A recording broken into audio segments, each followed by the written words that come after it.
إن الحمد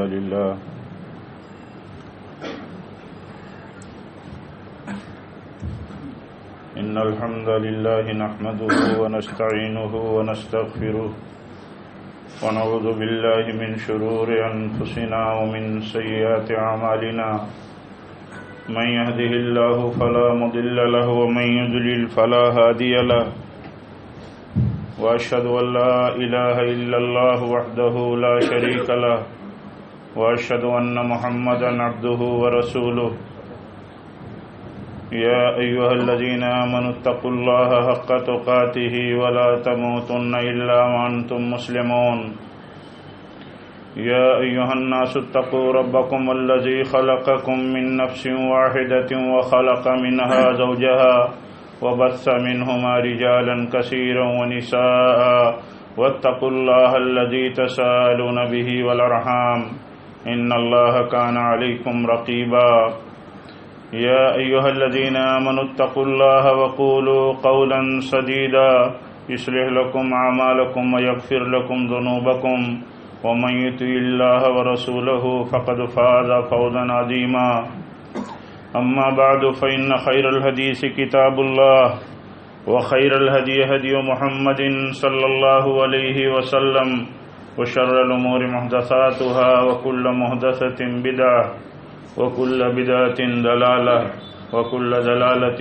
في النار أعوذ بالله من الشيطان الرجيم بسم الله الرحمن الرحيم قاف والقرآن المجيد بل عجبوا أن جاءهم منذر منهم فقال الكافرون هذا شيء عجيب فإذا متنا وكنا ترابا ذلك رجع بعيد قد علمنا ما تنقص الأرض منهم وعندنا كتاب حفيظ بل كذبوا بالحق لما جاءهم فهم في أمر مريج أفلم ينظروا إلى السماء فوقهم كيف بنيناها وزيناها وما لها من فروج والأرض مددناها وألقينا فيها رواسي وأنبتنا فيها من كل زوج بهيج تبصرة وذكرى لكل عبد منيب ونزلنا من السماء ماء مباركا فأنبتنا به جنات وحب الحصيد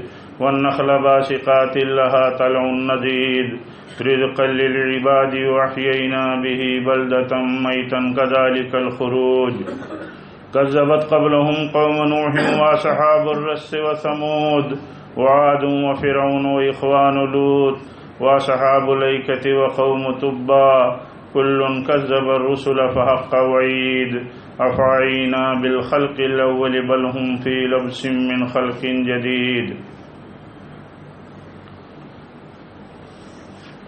وقال الله تعالى في موضع آخر يا أيها الذين آمنوا اتقوا الله حق تقاته ولا تموتن إلا وأنتم مسلمون دینی بھائیوں، بزرگوں، عزیزوں، اسلامی ماں اور بہنوں، اللہ تعالیٰ نے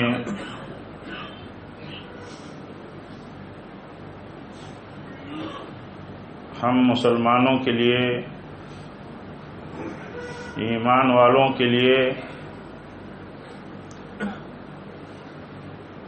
زندگی کے ہر مرحلے میں، زندگی کے ہر موڑ پر، خوشی کے مرحلے ہوں، غم کے مرحلے ہوں، خوشی کا موڑ ہو، آسانی کا ہو، پریشانی کا ہو، اللہ تعالیٰ نے ہر مرحلے میں مومن کے لیے خیر رکھا ہے، ہر مسئلے میں مومن کے لیے خیر ہے۔ صحت مند ہے، خیر ہے، بیماری ہے، اس میں بھی خیر ہے، امیر ہے، خیر ہے، غریب ہے، خیر ہے،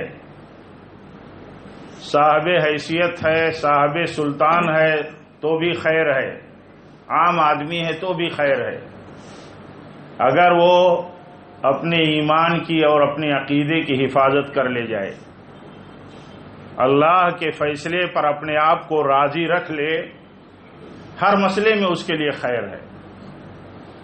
دیکھیے دنیا غموں، مشکلات اور مصائب سے بھری ہوئی ہے، یہ دنیا حالات سے بھری ہوئی ہے، اور آزمائشوں سے بھری ہوئی ہے۔ بندہ ہر مرحلے میں آزمائش میں ہے، دولت مند ہے تب بھی، غریب ہے تب بھی، صحت مند ہے تب بھی، بیمار ہے تب بھی، طاقتور اور سلطان ہے سیاست کا تب بھی، عام آدمی ہے تب بھی، ہر حال میں آدمی آزمائش میں ہے۔ آزمائش چاہے جس نوعیت کی ہو، وہ خیر کی شکل میں اسے نظر آئے، شر کی شکل میں اسے نظر آئے، ہر حال میں اپنے آپ کو اللہ کے فیصلے سے راضی رکھ لینا، تقدیر سے اپنے آپ کو راضی رکھ لینا، یہی ذریعہ ہے غموں اور مصیبتوں میں اپنے آپ کو سنبھالنے کا، یہی ذریعہ ہے۔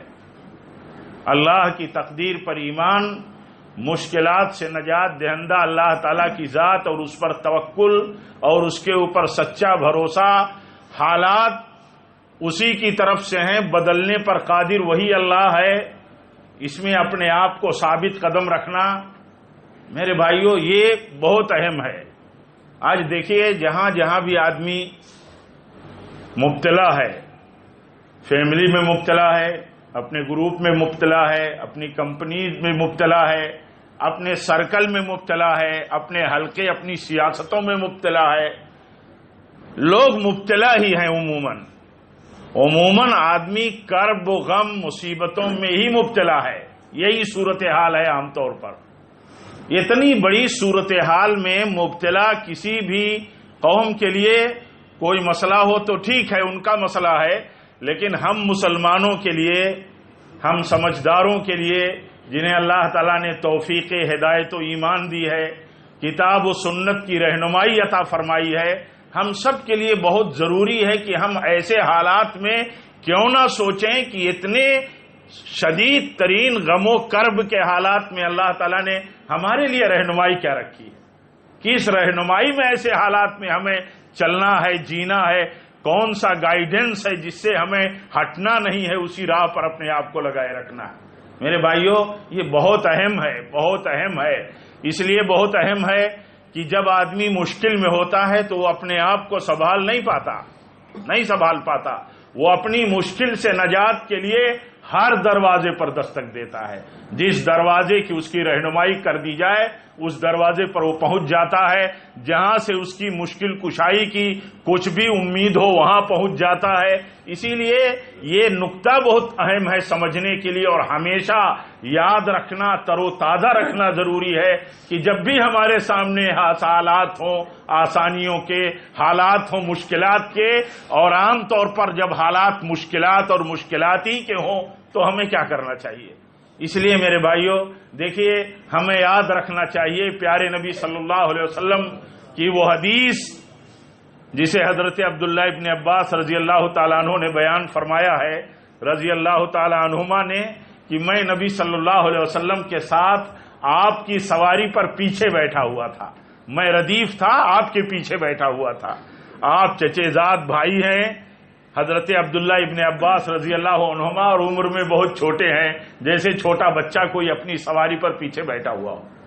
اللہ کے نبی صلی اللہ علیہ وسلم کہتے ہیں بھائی بچے، کیا تمہیں چند باتیں میں نہ بتا دوں جن کو تم یاد رکھو اور جن پر تم عمل کرو تو اللہ تعالیٰ ان کے ذریعے تمہیں نفع دے؟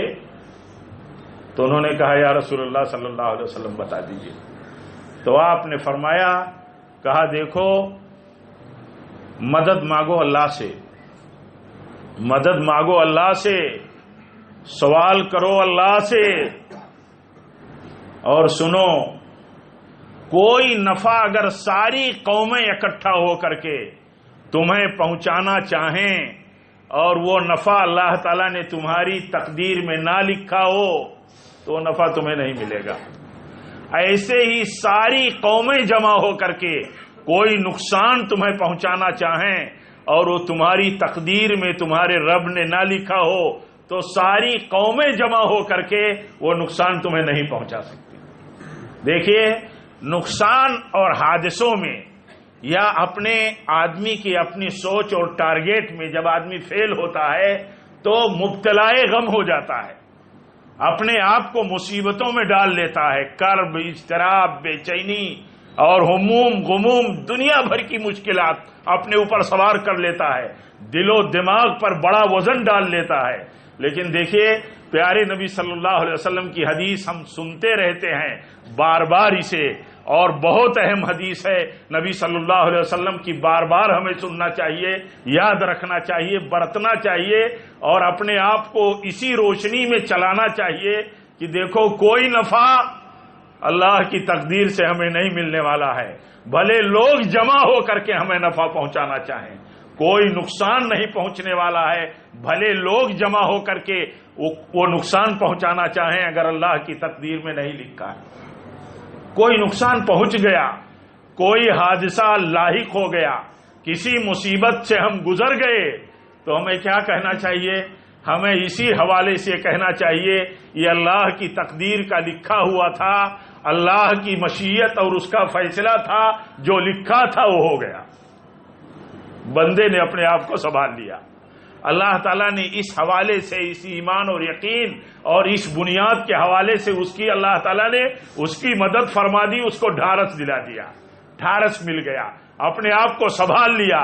ایک نقصان جس سے ہم بیت گئے، گزر گئے، اللہ تعالیٰ کے ہاں وہ چیز مقدر تھی، اور اللہ تعالیٰ نے اس بات کو بیان کیا، تقدیر پر ایمان ہمارے ایمان کا بنیادی حصہ ہے۔ اس وقت تک کوئی مسلمان مومن نہیں ہو سکتا جب تک کہ وہ اللہ کی تقدیر پر ایمان نہ رکھے۔ وہ تقدیر جو اللہ تعالیٰ نے دنیا پیدا کرنے سے پہلے لکھی، پہلے سب سے پہلے اللہ تعالیٰ نے قلم پیدا فرمایا اور قلم سے کہا لکھ، تو قلم نے کہا کیا لکھوں؟ تو اللہ تعالیٰ نے کہا جو کچھ ہونے والا ہے، جو کچھ ہونے والا ہے، ابھی دنیا پیدا نہیں کی گئی، جو کچھ ہونے والا ہے اللہ تعالیٰ فرماتا ہے لکھ دے، لکھ دے۔ جو کچھ لکھا ہوا ہے اس سے باہر کچھ نہیں ہونے والا ہے، جو کچھ ہو گیا۔ اسی لیے مومن پر جب کوئی مصیبت گزر گئی، کوئی بیماری میں مبتلا ہو گیا، کسی حادثے کا شکار ہو گیا، کسی جسمانی، مالی، کاروباری، سماجی، کسی منصبی حیثیت سے وہ اپنے ٹارگیٹ سے باہر چلا گیا، تو بھی اسے اسی اللہ کے فیصلے پر اپنے آپ کو راضی رکھنا ہے، اور غم میں مبتلا کر کے اپنے آپ کو شکوہ اور شکایت کی راہ پر نہیں لے جانا ہے۔ کیوں؟ اللہ کی لکھی ہوئی تقدیر سے باہر کچھ نہیں ہونے والا میرے بھائیوں۔ اور دنیا میں دیکھیے، مصائب اور مصیبتیں انسان کو بے چین کرتی ہیں، ہم بے چین ہوتے ہیں یقیناً، لیکن آپ کو ہمیں یہ بھی سمجھنا چاہیے کہ دنیا اللہ تعالیٰ نے بڑی حکمتوں سے بنائی ہے۔ یہاں کا نظام چاہے ظلم کا ہو، چاہے مظلومیت کا ہو، چاہے عدل کا ہو، انصاف کا ہو، رواداری کا ہو، رعایتوں کا ہو، حسن سلوک کا ہو، ادب و احترام کا ہو، شفقت و محبت کا ہو، جتنے بھی یہ ساری چیزیں اللہ تعالیٰ نے پیدا کی ہیں، اس میں بہت بڑی مصلحت ہے اللہ کی، ہم نہیں سمجھتے اگر، تو ہم اللہ کے دین کی سمجھ میں کمزور ہیں۔ آپ بتاؤ، یہ دنیا آلام اور بلاؤں کی ہے، اور سب سے زیادہ بلائیں اس دنیا میں اللہ تعالیٰ کے انبیاء پر آئی ہیں۔ اللہ کے نبی صلی اللہ علیہ وسلم خود فرماتے ہیں کہ سب سے زیادہ بلائیں دنیا میں انبیاء پر آئی ہیں، پھر جو انبیاء سے قریب رہیں گے ان پر آئیں گی، جو انبیاء سے قریب رہے ان پر، یعنی ان کے عقیدے، طریقے، راستے پر، منہج پر رہے ان پر، اور اسی طرح سلسلہ بسلسلہ۔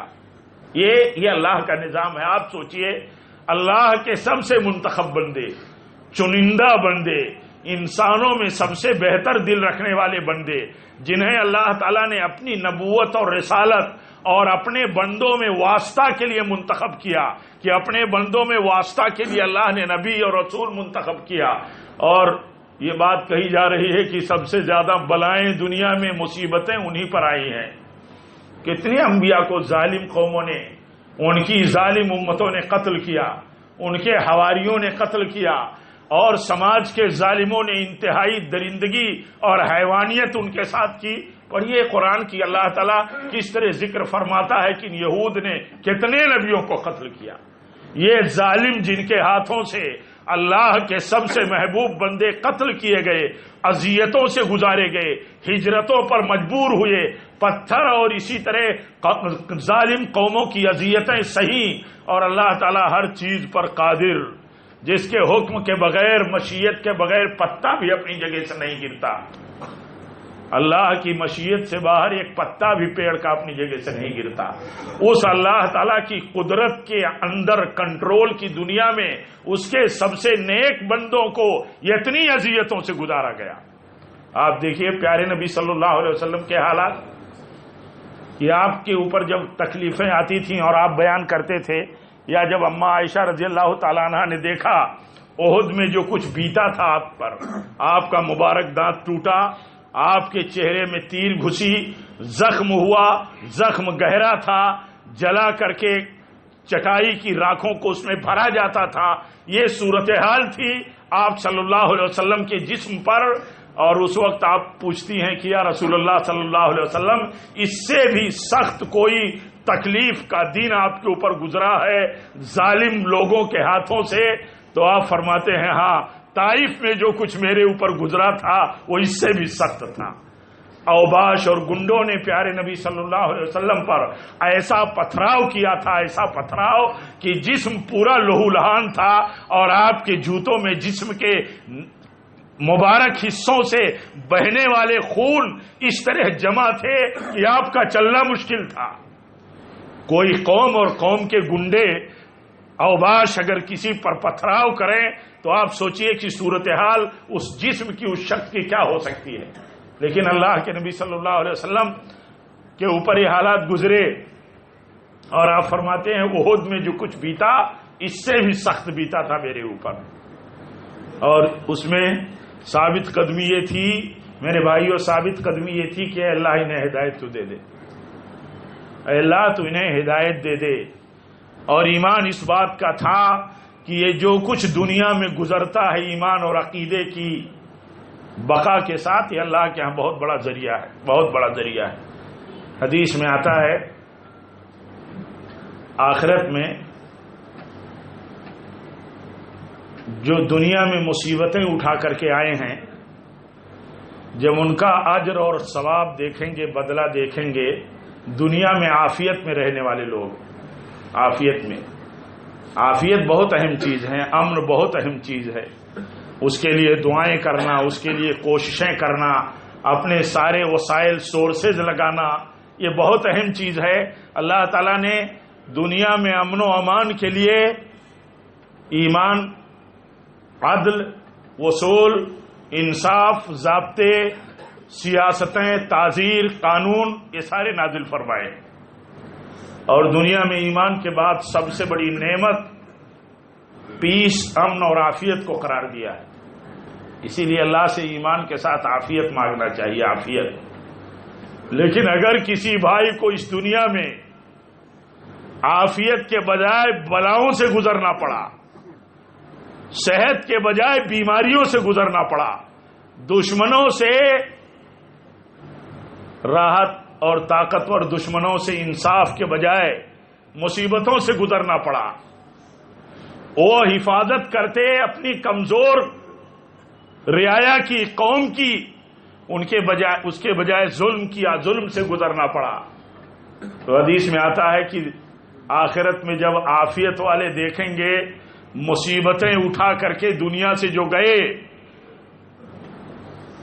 مار کھا کر کے جو دنیا سے گئے، شہادتیں حاصل کر کے جو دنیا سے گئے، ان کا مقام جب دیکھیں گے، اللہ کے نبی صلی اللہ علیہ وسلم فرماتے ہیں تو کہیں گے کہ کاش ہمارے جسم کے چمڑوں کو دنیا میں کینچیوں سے کاٹا گیا ہوتا. یہ بات کیوں کہیں گے؟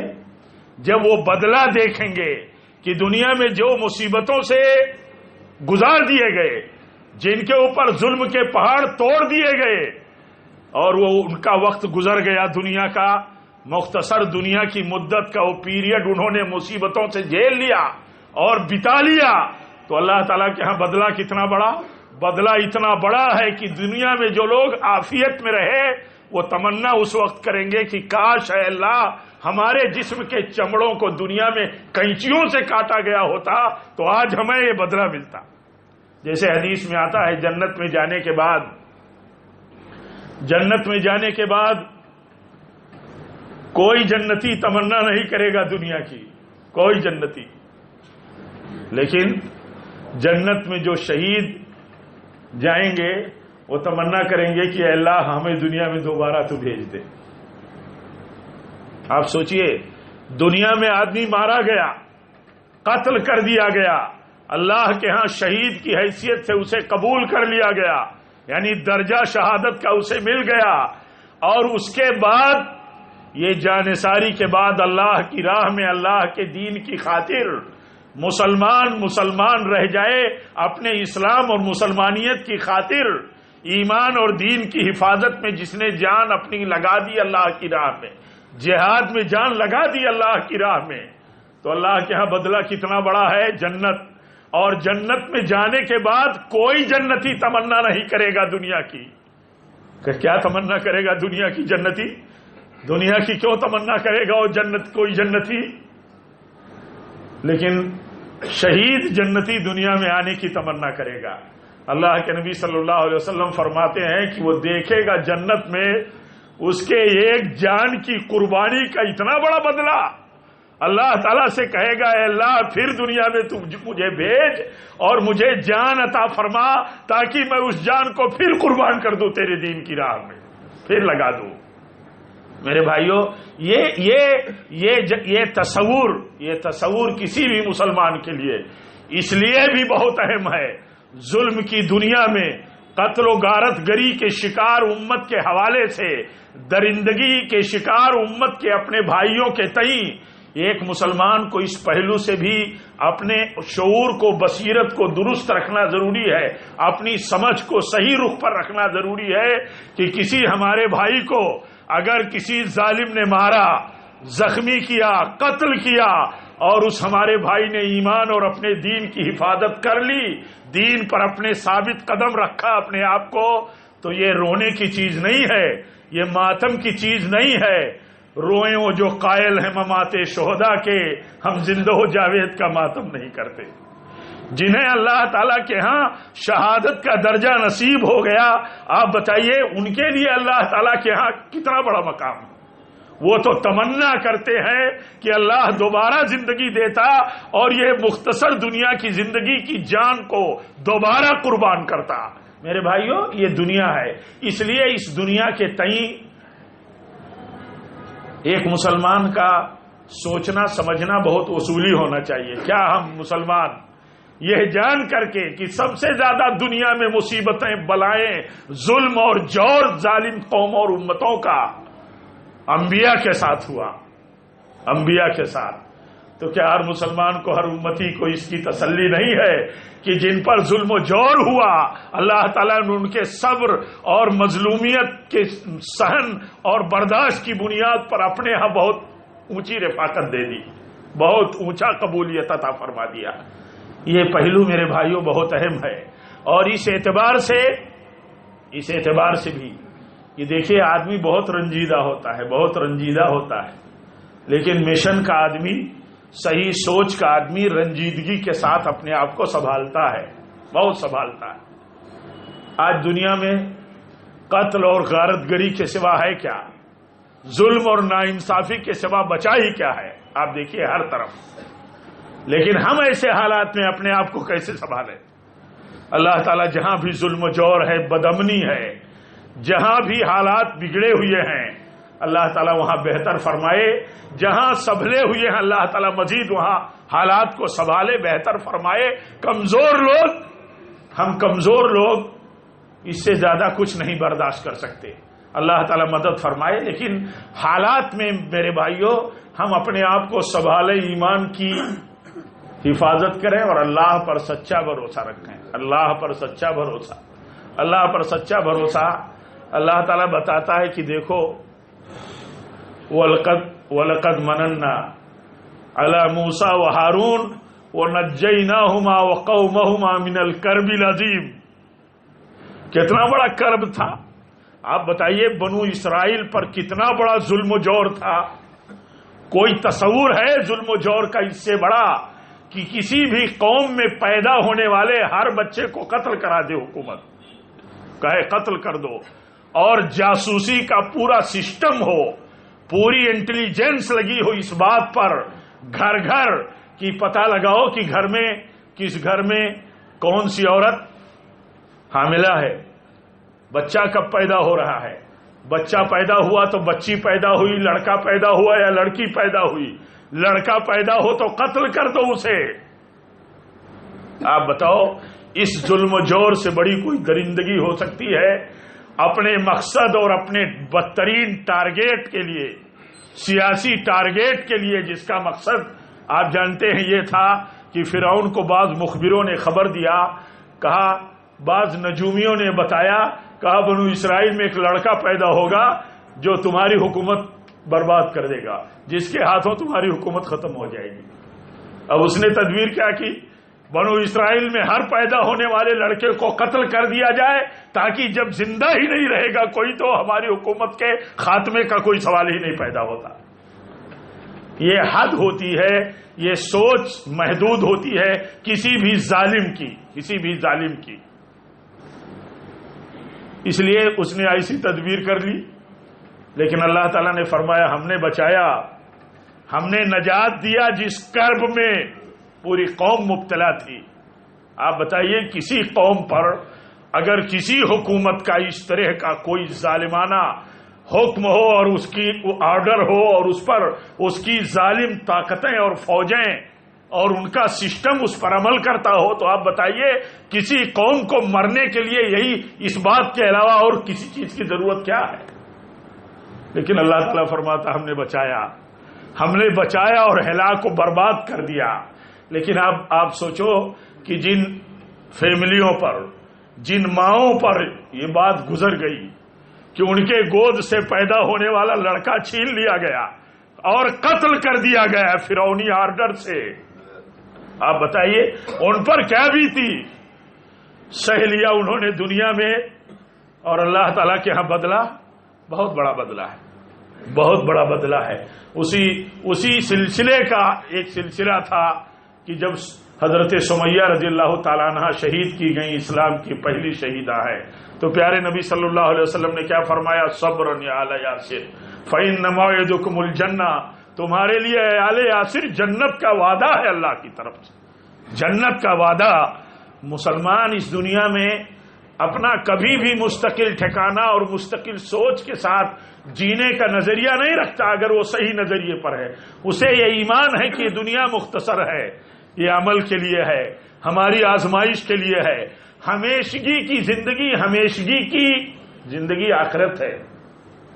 اور ہمارے لیے دنیا کی حیثیت, اللہ کے نبی صلی اللہ علیہ وسلم نے فرمایا دنیا کی حیثیت آخرت کے مقابل میں سمندر سے نکالے ہوئے اتنے پانی کا ہے حصہ, جتنا سوئی ڈال کر کے سمندر سے جتنا پانی نکالا جاتا ہے, آخرت کے مقابل میں دنیا کی عمر, دنیا کی حیثیت یہی ہے.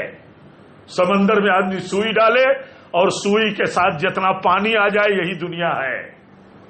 کوئی مثال سمجھانے کے لیے اگر ہو سکتی ہے تو اس طرح کی امکانی مثال دی جاتی ہے تاکہ کچھ سمجھ میں آئے بندے کو.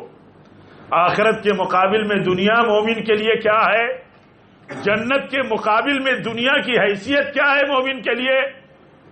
مومن کے لیے دنیا قید خانہ ہے, جیل خانہ ہے, جنت اس کے لیے اصل آزادی کی جگہ ہے. اصل آزادی کی جگہ کہاں ہے؟ جنت ہے. دنیا کیا ہے مومن کے لیے؟ جیل خانہ اور قید خانہ ہے. دنیا کی نعمتیں جنت کے مقابل میں کیا ہے؟ جنت کی نعمتوں کے مقابل میں دنیا کی نعمت بدبودار ہے. جنت کے مقابل میں اللہ کے نبی کسی گھور سے گزرے تو دیکھا کہ ایک بکری کا بچہ مرا پڑا ہے. آپ نے اس کا کان پکڑ کر کے اٹھایا, پوچھا اچھا اسے بتاؤ کون لے گا, آپ لوگوں میں اسے 1 درہم 2 درہم میں کون خریدے گا؟ تو صحابہ نے کہا یا رسول اللہ یہ بکری کا بچہ زندہ ہو تو جس نسل کا ہے جس ذات کا ہے اس میں آدمی کو کوئی انٹرسٹ نہیں ہو، یہ مردار کون لے گا 1 درہم 2 درہم میں؟ تو آپ نے فرمایا دنیا جو ہے، دنیا اللہ کی نظر میں، اللہ کے نظر میں دنیا جنت کے مقابل میں اس سے بھی بدتر ہے۔ جو مومن آخرت پر ایمان رکھتا ہو اور جنت کے لیے جیتا ہو اور یہ سمجھتا ہو کہ جنت اس کی اصل جگہ ہے، آدم علیہ السلام جنت میں پیدا کیے گئے، جنت ان کے سچے فرما برداروں کی، ایمان والوں کی جگہ ہے، اللہ کے سچے بندوں کی، اور وہی جنت کے وارث ہیں، تو ان کا دنیا میں اگر کچھ بیتتا ہے، حادثات ہوں، حالات ہوں، وہ اپنے ایمان کی حفاظت کرتے ہیں، دنیا میں اصول کے ساتھ جیتے ہیں، اصولوں کے ساتھ جیتے ہیں، اصولوں کے ساتھ، اور اچھے حالات ہوں خراب سب میں اپنے آپ کو سنبھالتے ہیں۔ اسی لیے اللہ کے نبی نے سمجھایا، کہا اے بچے تم اللہ کے دین کی حفاظت کرو، اللہ کے دین کی، اللہ تمہاری حفاظت کرے گا، اللہ تمہاری حفاظت کرے گا، اللہ کی دین کی تم حفاظت کرو، اللہ کو تم ہمیشہ سامنے مددگار پاؤ گے۔ اللہ کی مدد کے لیے اللہ کے دین کی حفاظت کی ضرورت ہے۔ اور جب بھی حالات آئیں، حالات جب بھی آئیں تو حالات میں اپنے آپ کو سنبھال کے رکھنا، اللہ سے مدد مانگنا، تدبیریں کرنا میرے بھائیوں ضروری ہے، اور اللہ کو اپنی مدد بھیجنے کے لیے اپنے بندوں کو اللہ کافی ہے، اسے کسی مادی فوج کی ضرورت نہیں ہے۔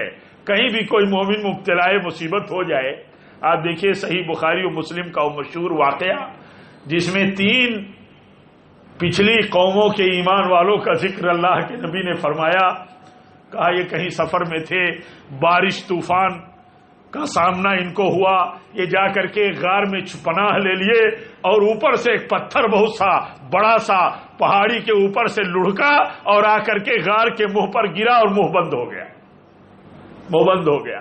کتنی بڑی مصیبت تھی آپ بتائیے وہاں کون مدد کرنے والا تھا ان کی؟ اتنا بڑا پہاڑ سے لڑھک کر کے آنے والا پتھر جس نے پورے غار کے منہ کو، دروازے کو بند کر دیا، آپ بتائیے ان کو قدرت کہاں تھی کہ اسے ہٹا دیتے؟ جہاں بندہ اللہ تعالی کی دنیا میں اسباب پر قادر نہیں ہے، جن چیزوں پر بندہ قادر نہیں ہے ان کے بارے میں بھی اسباب ہیں تب بھی اللہ کی مدد، اسباب نہیں ہے تب بھی اللہ کی مدد پر اس کا یقین۔ اللہ اسباب کو پیدا کرنے والا، وہ خود کوئی سبب پیدا کرے گا اپنی مدد بھیجنے کا، اور مدد پہنچ جائے گی۔ دیکھیے اللہ کے نبی نے ذکر فرمایا، بہت مشہور واقعہ ہے، یہ تینوں ایمان والے تھے، کیا کہتے ہیں کہ ہم لوگ کچھ جو ہماری زندگی کی سچائیوں اور اخلاص پر کیے ہوئے عمل ہیں ان کو ہمیں یاد کرنا چاہیے، اور ان کو وسیلہ بنا کر کے اللہ سے مدد مانگنی چاہیے، مدد مانگیں ہم اللہ سے۔ تینوں مشورہ کرتے ہیں، اب تو ہم یہاں پھنس گئے، آدمی اگر اپنے ایمان کی حفاظت میں نہ ہو، صحیح عقیدے کی زندگی اس کی نہ ہو تو ایسے ہی مر جائے، سوچ کے مر جائے کہ اب تو ہمیں مرنا ہی ہے۔ لیکن اگر اس کا ایمان اور عقیدہ ہے تو اتنے بڑی مصیبت اور کرب میں مبتلا ہونے کے بعد بھی کیا کہتا ہے؟ اللہ چاہے تو راستہ نکال دے گا۔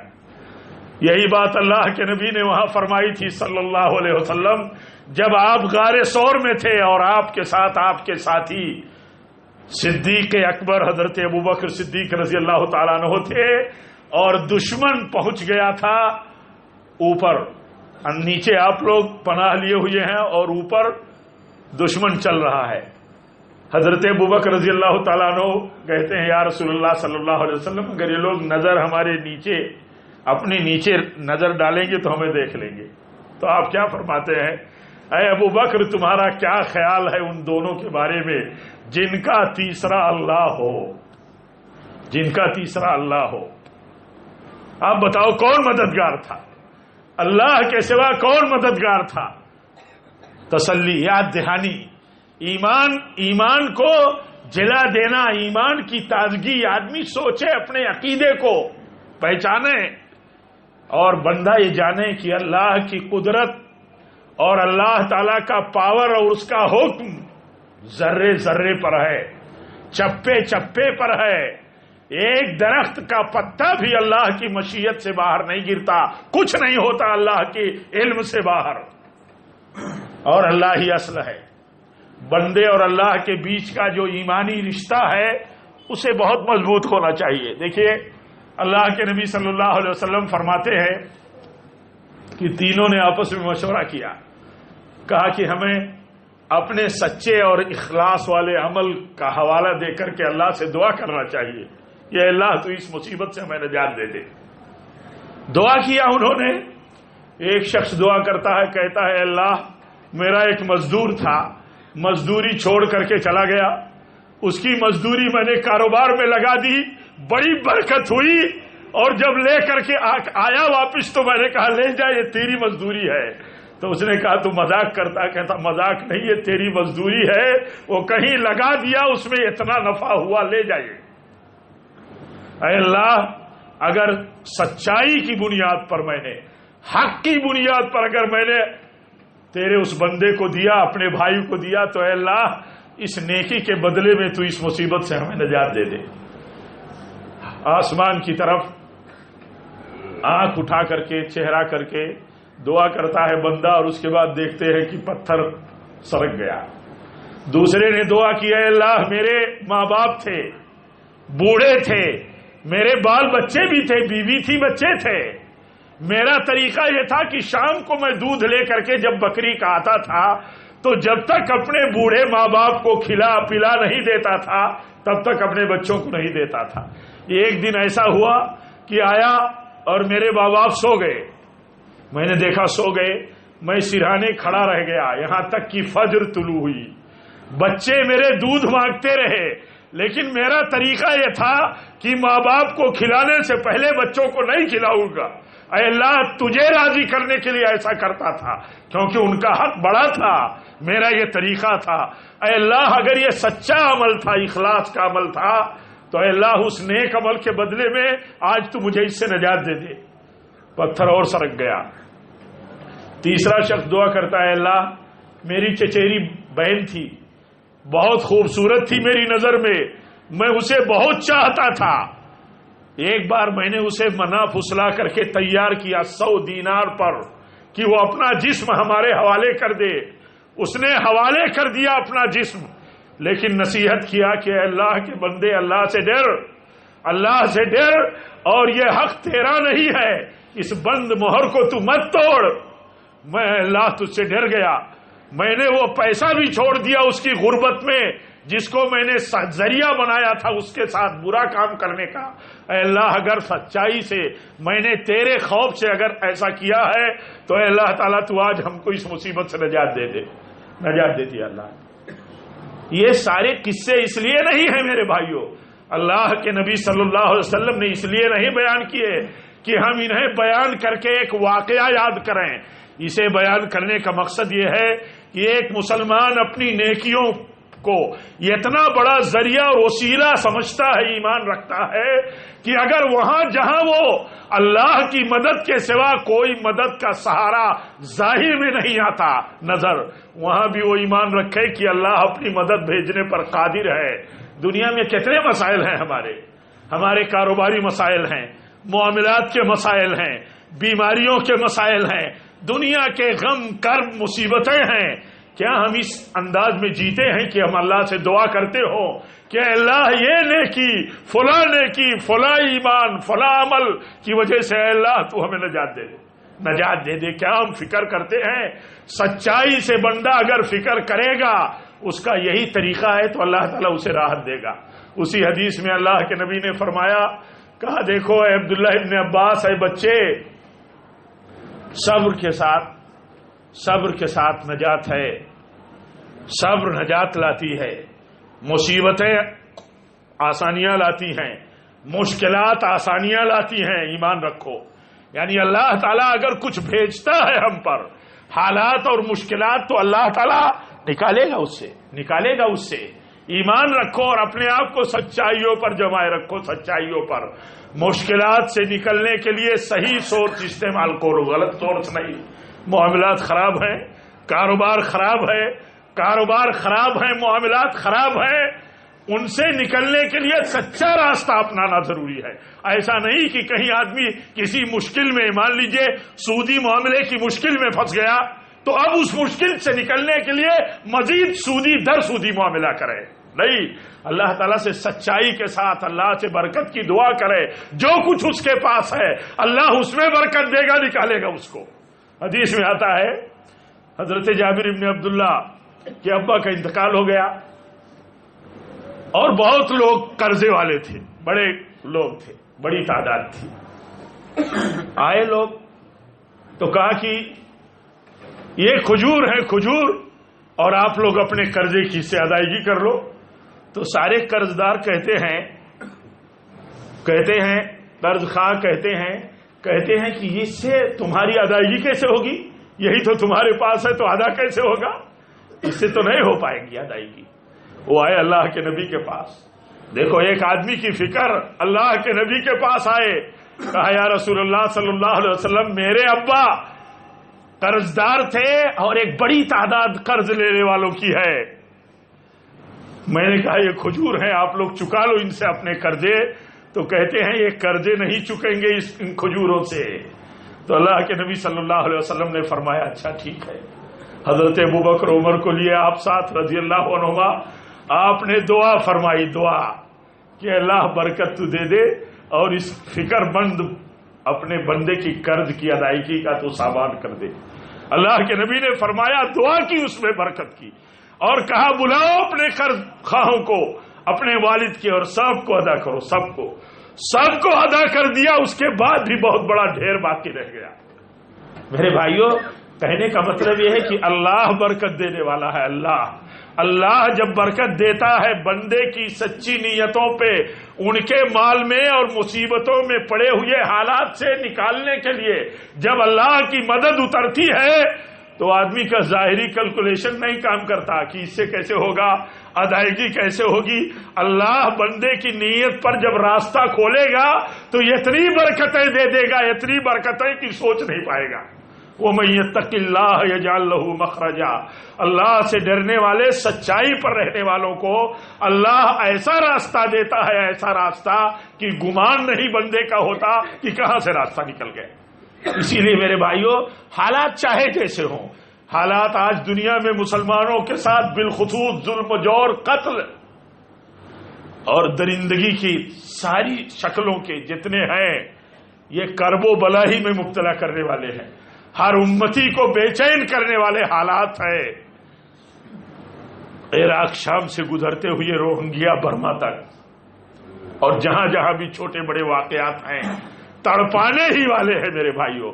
لیکن ایسے حالات میں جو تڑپانے والے ہیں، ہم اپنے آپ کو سنبھال لیں گے. سنبھال لیتا ہے ایک مومن جب اپنے وصول اور عقیدے پر رہتا ہے. اس کا ایمان اگر یہ ہو کہ کسی مسلمان کو صرف اس لیے کہ وہ مسلمان ہے، کسی سچے کو اس لیے کہ وہ اس کے خلاف ہے، سچائی پر ہے، مارا جاتا ہے، قتل کیا جاتا ہے، تو اللہ کے ہاں اس کا بہت بڑا بدلہ، اس کا بہت بڑا بدلہ ہے.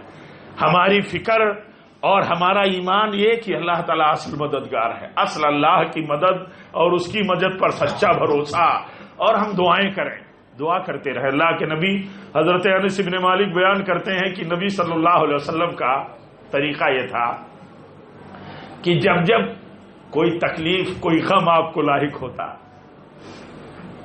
کوئی بھی غم آپ کو، کسی بھی غم میں مبتلا ہوتے، تو آپ دعا کرتے کہ اے اللہ، تیرے سوا کوئی معبود نہیں، اور اے اللہ تو پاک ہے، تو پاک ہے. اس طرح اللہ کے نبی صلی اللہ علیہ وسلم دعا کرتے. اور آپ صلی اللہ علیہ وسلم فرماتے ہیں کہ دیکھو ہر مسلمان کو اپنی مصیبتوں میں، چاہے جیسی مصیبت میں ہو، حضرت یونس کی دعا نہیں بھولنا چاہیے، اور اسے یہ جاننا چاہیے کہ جو دعا یونس علیہ السلام نے کی تھی مچھلی کے پیٹ میں، جس مچھلی نے نگلا تھا ان کو، اس مچھلی کے پیٹ میں رہتے ہوئے جو دعا کی تھی، اللہ کے نبی فرماتے ہیں جو مسلمان کسی بھی مشکل میں پڑا ہے اور وہ دعا کرتا ہے حضرت یونس علیہ السلام کی، اللہ تعالیٰ اس کو اس مشکل سے نکالے گا۔ لا الہ الا انت سبحانک انی کنت من الظالمین۔ کسی بھی مصیبت میں مبتلا ہو، آج دنیا میں کاروباری مسائل کتنے ہیں، آدمی اگر کاروباری مسئلے میں مبتلا ہے اور یہ دعا کرتا ہے اللہ میری جن غلطیوں کی بنیاد پر بھی ایسا ہوا ہے، اللہ تیرے سوا کوئی معبود نہیں، تو ہی پاک ہے، ہم تو غلطی کرنے والے ہیں، ہر عیب سے تو ہی پاک ہے، ہم تو عیب والے ہیں اللہ، اور تجھ سے توبہ کرتے ہیں تو معاف فرما دے، ہمیں نجات دے دے۔ اللہ کے نبی فرماتے ہیں اللہ نجات دے گا۔ عرض کرنے کا مطلب یہ ہے، گفتگو کا خلاصہ یہ ہے کہ ہم دنیا میں جس طرح کے بھی حالات اور مشکلات میں ہو، ہمیں اللہ پر سچا بھروسہ، سچا طریقہ، اور دنیا میں جو کچھ بیتے اور جو بھی حالات ہمارے اوپر گزرے ان کے بارے میں ہمارا اللہ کی لکھی ہوئی تقدیر پر بھروسہ کہ جو کچھ اللہ تعالیٰ کی تقدیر میں تھا وہی ہوا، اس سے بندے کو ڈھارس رہتی ہے، ڈھارس، اپنے آپ کو سنبھال لیتا ہے۔ تقدیر پہ راضی برضا ہو تو مزہ دیکھ، جنت دنیا ہی میں بیٹھے ہوئی ہے، جنت کی فضا دیکھ، اپنے آپ کو سنبھال لیتا ہے آدمی، اور اگر نہیں تو قلق اور اضطراب میں مرتا رہے گا۔ ایمان والوں کے لیے اسی لیے کہا مصیبت میں بھی ایمان والوں کے لیے بھلائی ہے اور نعمتوں میں بھی، کیونکہ مصیبتوں پر مومن صبر کرتا ہے اور نعمتوں پر مومن شکر گزار ہوتا ہے۔ اللہ سے دعا کرتا ہوں کہ رب العالمین ہم سب کو ایمان اور عقیدے اور صحیح سوچ کی زندگی اللہ تعالی ہمیں گزارنے کی توفیق دے۔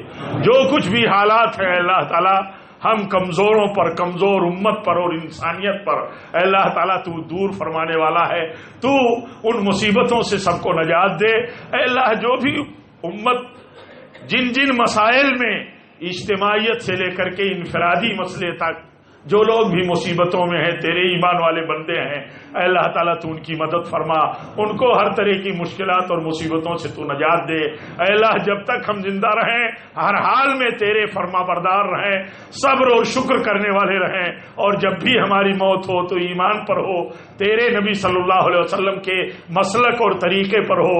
وآخر دعوانا الحمدللہ رب العالمین۔